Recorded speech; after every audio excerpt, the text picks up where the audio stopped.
Good evening and welcome inside the GFL Memorial Gardens here in Sault Ste. Marie, Ontario, as we get ready for another edition of Ideal Optical's Soo Greyhounds Hockey on Rogers TV. Tonight, the Greyhounds welcome the red-hot Sudbury Wolves, a team that has picked up at least 1 point in 12 in their last 14 games and has climbed all the way up to 5th place in the Eastern Conference standings. Meanwhile, the Greyhounds have dropped 7 of their last 10 games, and while they remain in 6th place, the teams chasing them have certainly closed the gap. Two Greyhounds and the Sudbury Wolves all set for their third meeting of the regular season. And Jim, you got to be impressed with the Sudbury Wolves turnaround from last year. They struggled in the playoffs, but new coaching staff, some new young talent, and the Greyhounds will have their hands full tonight. As Anthony mentioned, get Brady Martin back tonight from a 3-game suspension, and they surely missed him. Greyhounds having some issues scoring goals, just 3 of them in their last 3 games. So the Greyhounds are hoping that Martin will supply some much-needed offensive spark to their lineup tonight. And as Anthony mentioned, a newcomer to the Greyhound lineup tonight, Chase Reed, joins the Greyhounds.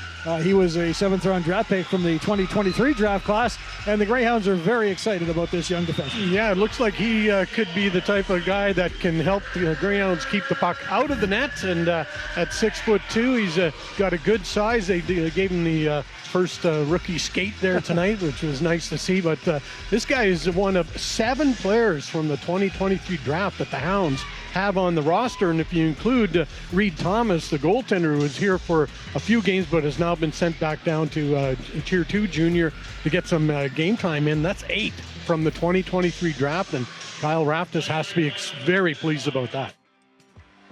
Back out to center ice, puck stolen by Kluche, 2-on-1 for the Greyhounds, going in with Hayes with a shot, he scores! Travis Hayes on a perfect pass from Kluche. Greyhounds take a 1-0 lead and celebrate right in front of the Sudbury bench.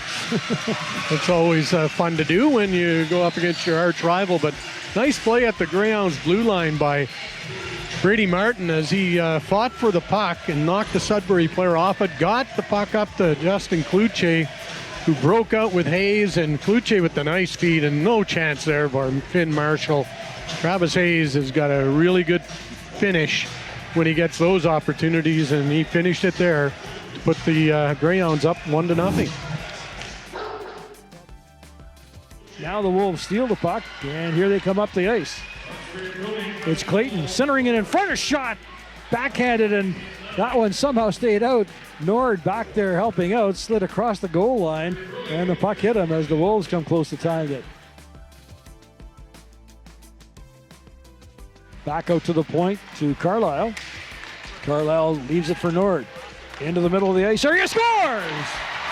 A wrist shot from near the slot, and Nord gets it behind the Sudbury goaltender. Power play goal. Greyhounds lead it 2-0. I think Finn Marshall really didn't see that one. One of his own players kind of in the way, and Nord had the opportunity to either pass over to Brady Martin for the one-timer. Then he took a look, saw the short side open, and the Greyhound player right in front, and Marshall doesn't see that at all. A great screen in front of the goal by Mignosa, I believe.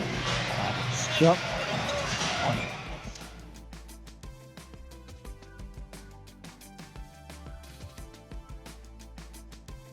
Here's a break for Sharon now, going in on goal. Sharon, a nice move on Jackson with a shot, he scores! Yeah. What a beauty by Sharon! Top shelf, and the Greyhounds lead it 3-0. And for the Greyhound forward, Sharon, that is his first goal as a Greyhound, I believe, and it's a 3-0 advantage. Well, he won't have to embellish that to the grandkids because that was a phenomenal play. Great stick handling here, and then the move through the legs of the Sudbury defenseman, Jackson, and then he snaps it into the top of the net over Marshall for a 3-0 Greyhounds lead. Beautiful play. Very nice hands there by Sharon, and he's happy to have that first one for sure. Long stretch pass to Gian Tommaso. Gets into Greyhound territory. A pass for Coughlin. Coughlin with a shot. Schenkel makes the save. Rebound, a shot, they score! As Coughlin made a great play to keep the play going, and Kieran Walton bangs it in, and the Sudbury Wolves finally on the board. Greyhounds lead cut to 3-1. Well, Kieran Walton's a big guy, but he gets open.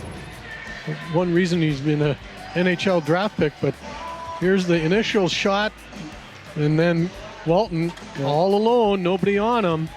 Coughlin with the beautiful backhand feed as he goes after his own rebound. And no chance there for Schenkel as he's thinking the puck is going the other way. Martin as the Greyhounds have a 3-on-2 across the Sudbury line. Drop pass for Kluche with a shot, he scores! Brady Martin made it happen. Justin Kluche finished it off. Greyhounds 4, Wolves 1.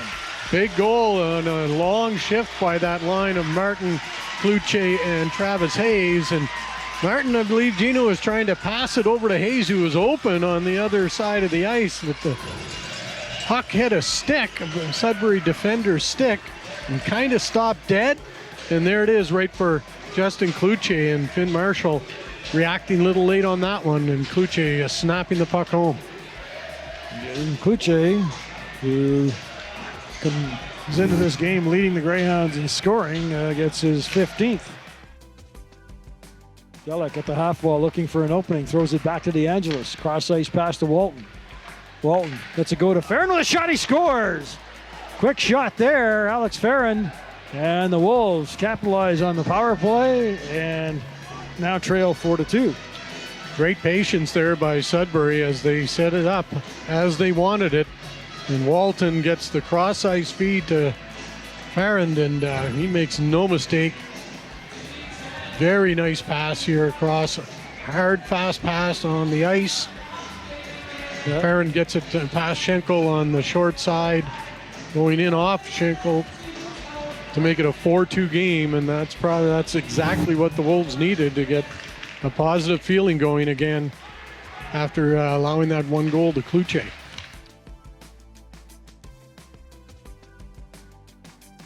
Had trouble controlling it, poked away from him by Menyosa, and then Walton regains possession only to lose it to Nord. Nord across the line, drop pass for Smith, back to Nord, back to Smith, in front, they score! Beautiful passing play between Nord and Brady Smith, and the Greyhounds lead it 5-2. Kind of a accidental goal, so to speak, as Nord dropped it to Brady Smith and was looking for a return pass and one-timer. Gets the pass, but doesn't have an opportunity to get that one-timer in, and then fires the puck to the front of the net, and Brady Smith is there for the one-timer, and it's a 5-2 Greyhounds lead.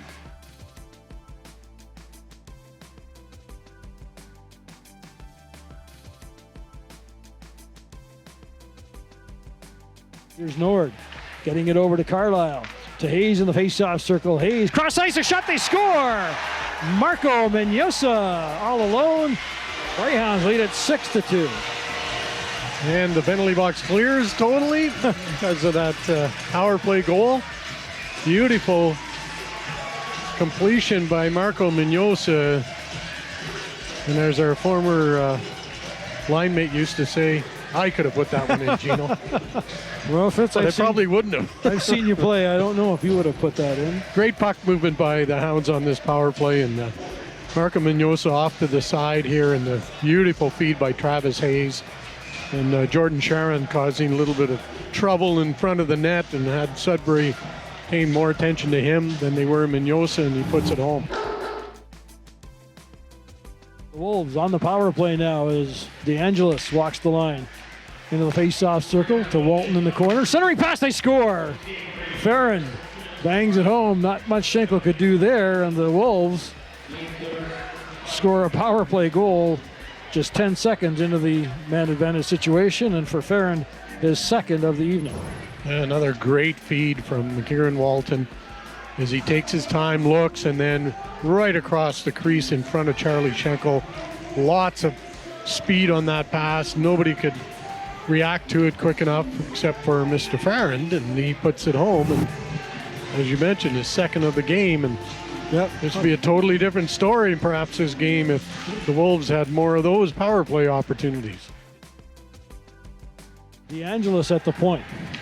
Over for Walton. Into the slot. Farron with a shot. He scores. Just as the penalty expired, the Wolves were able to keep control of the puck. And Alex Farron gets his third of the night. And that narrows the gap to 6-4.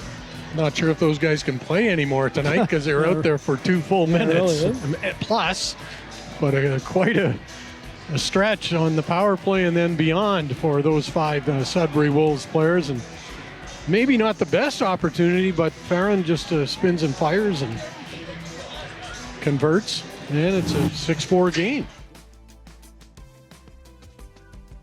Rebound and clears it out to center. Kluche knocks it down there for Martin.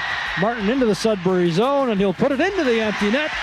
And the Greyhounds take a 7-4 lead as Brady Martin gets a shorthanded goal to seal it. Very good penalty kill there, and even more impressive was Charlie Schenkel had lost his stick and had to make a couple of stops there, minus his stick. The Greyhounds get the empty netter. They get the puck flipped out of the zone, showing some patience there on the penalty kill. And then it's Brady Martin finishing it off. Good.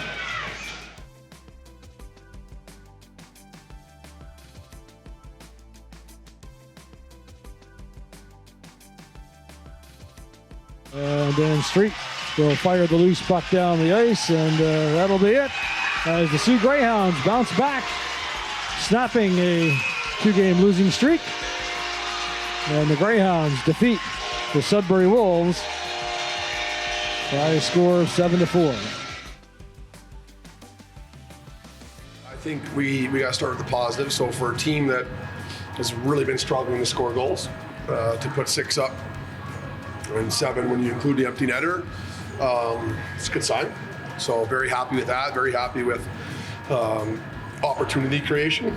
But on the flip side, sloppy games, special teams I thought were very average.